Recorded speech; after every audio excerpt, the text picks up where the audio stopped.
Hello friends, today we present a universal timer. Universal because you're able to set both the commands for the servo position and the time intervals between the commands yourself.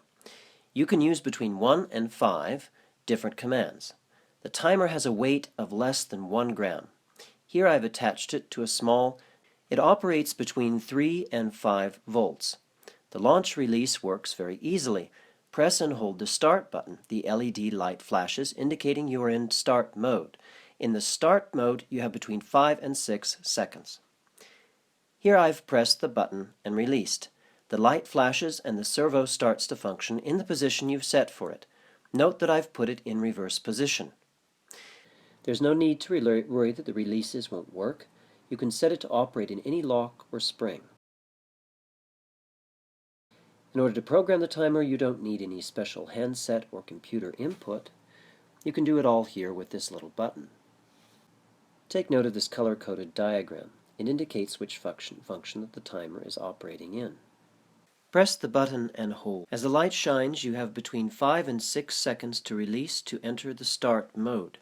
After the light turns off, you have about 3 seconds to release and enter the timer mode, where you can set the intervals between commands. If you keep holding the button, the light comes on again.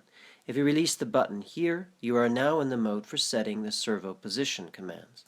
If you continue to hold the button, the light shuts off and you're in the basic standby position.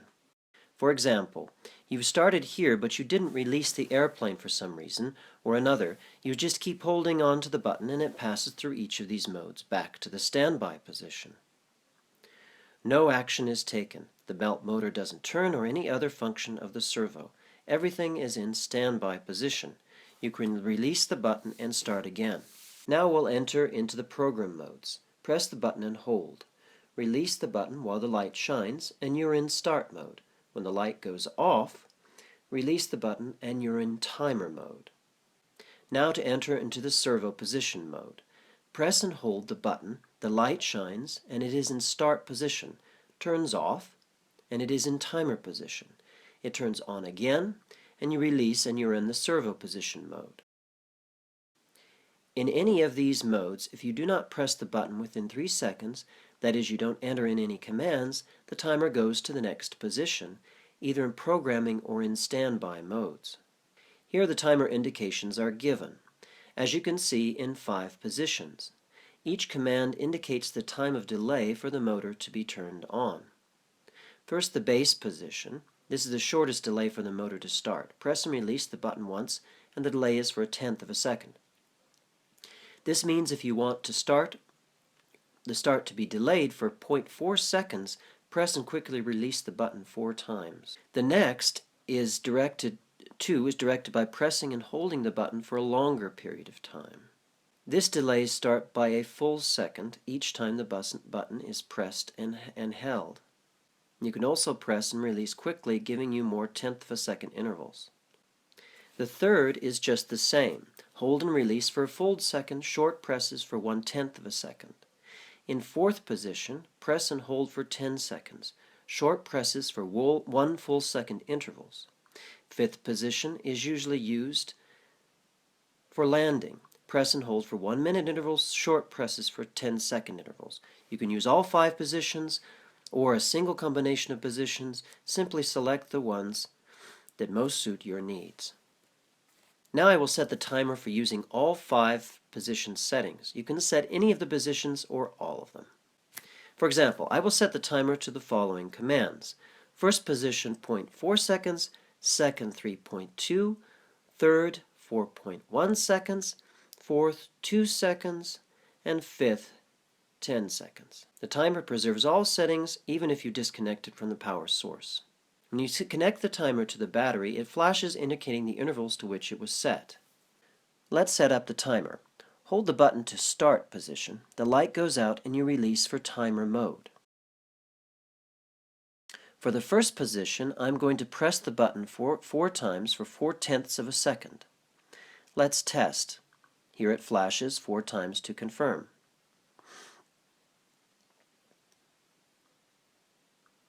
2 quick flashes and we move to the second position. Here we press then hold 3 times for 3 seconds. and 2 quick presses and releases for 2/10 of a second. Here we confirm 3 long flashes and 2 short ones. The quick flashes for the third sector. 3 quick flashes for the third sector.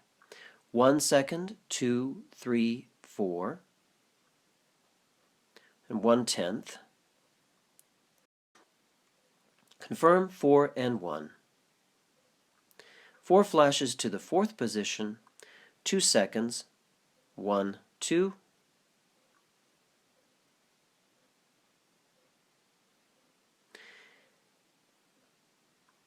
Fifth position, 10 seconds, 1 short press for 10 seconds. Fine. Now all this is set.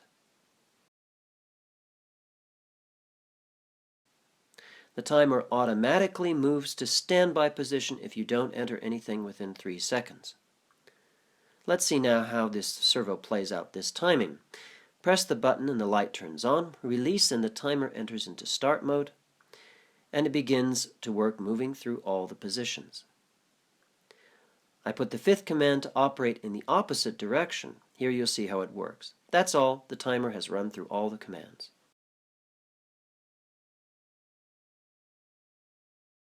How to return to the spring position for the next flight, to the starting position for the next flight. The timer is designed so that it can be easily reversed without passing through all positions, since spring releases can be located in many different sections of the aircraft body. For that reason, each push of the button, now it's in 5th position, moves back to recharge the spring in each position. Press the button and it's now in 4th position. To recharge the spring, press and it's in 3rd position. And then 2nd, now press and return to 0, beginning position.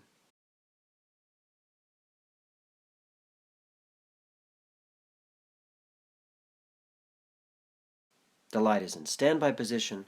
Press the button and fly again.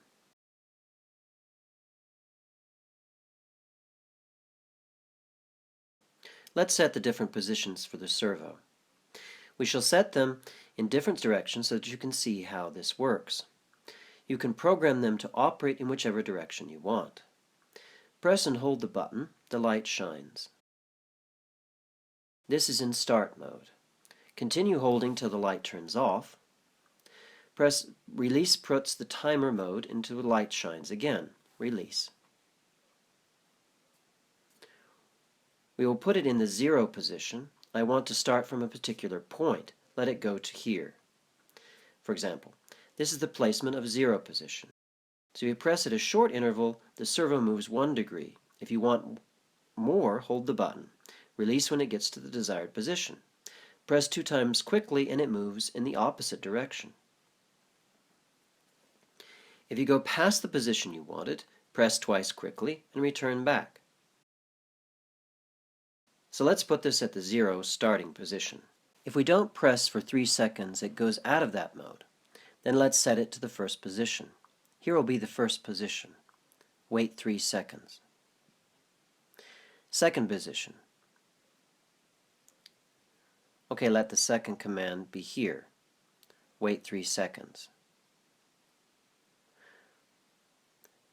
Note that the whole time the diode indicates the position. Set here in 3 short flashes and we're in 3rd position.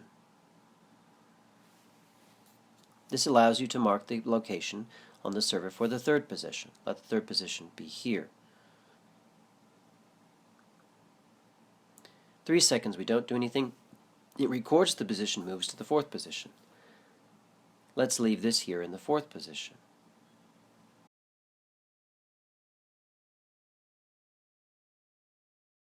Now let's let the 5th position be here, nearby at the 5th position. We don't press anything for 3 seconds. The timer returns to 0 position, where the run starts. The light is flashing, indicating its return to standby position.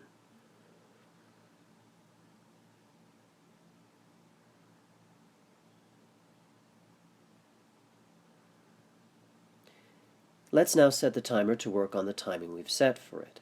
We have the same time intervals we set for it, just the servo's locations will be different. Press the servo and start. Now it will just move through the positions we've set for it. As you can see, the positions are completely different from those which we set before, but the same time intervals we set.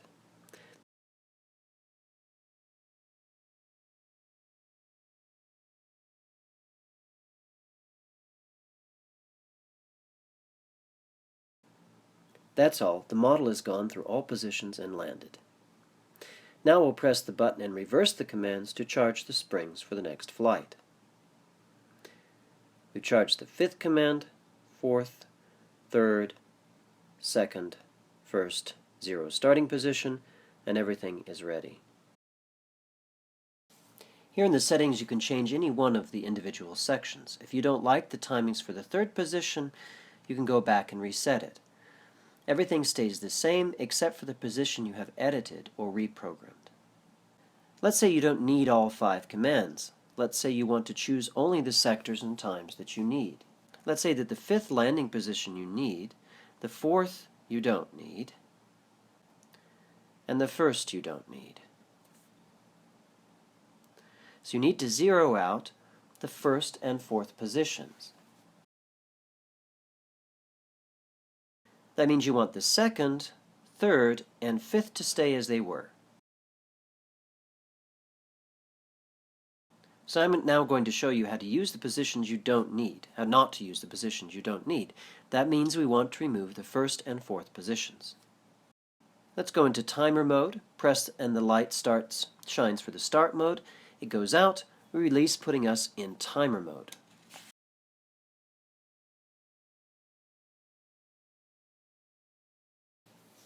Here in the settings you can change any one of the individual sections. If you don't like the timings for the 3rd position, you can go back and reset it. Everything stays the same except for the position you have edited or reprogrammed.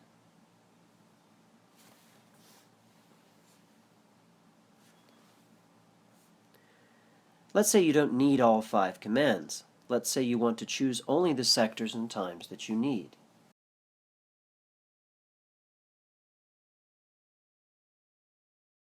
Let's say that the 5th landing position you need, the 4th you don't need,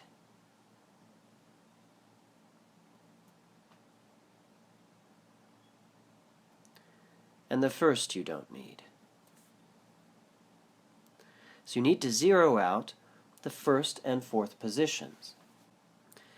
That means you want the 2nd, 3rd, and 5th to stay as they were.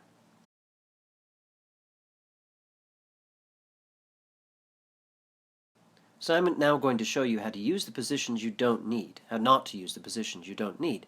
That means we want to remove the 1st and 4th positions. Let's see how it worked. Move to the start position.